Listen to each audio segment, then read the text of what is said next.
ঠিকঠাক ডায়েট করলেও ওজন না কমার কারণ কি? আচ্ছা, আমি এই বিষয়ে তোমাদেরকে ছোট্ট করে একটা ধারণা দিচ্ছি, তাহলে তোমরা বুঝতে পারবে। ওয়েট লস জার্নি সাইজের কোনো কাপড় না যে সবার সেম ফিট হবে।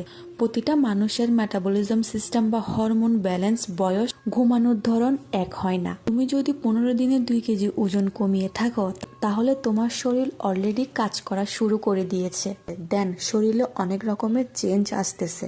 আর যদি তুমি 1 কেজি কমিয়ে থাকো, তাহলে তুমি আরও ওজন কমাতে পারবে। আর যারা 5 থেকে 6 কেজি ওজন কমিয়েছো, তাদের মেটাবলিজম অনেক ফাস্ট হয়ে গেছে।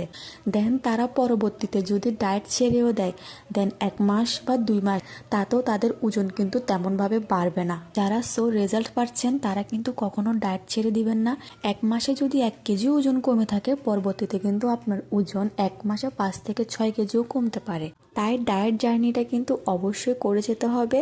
যেহেতু আপনার ওজন কমা শুরু করে দিয়েছে, পরবর্তীতে আপনার ওজন আরও কমতে পারে। তাই এদিক সেদিক না ভেবে ওজন কমার জার্নিটা সুন্দরভাবে কমপ্লিট করুন। চ্যানেলে আমি প্রতিদিন ডায়েট ফ্রেন্ডলি ভিডিও আপলোড করে থাকি। আমার পেজটা অবশ্যই ফলো দিয়ে রাখবেন। আর যারা ইউটিউব থেকে দেখছেন, অবশ্যই চ্যানেলটি সাবস্ক্রাইব করে দিবেন।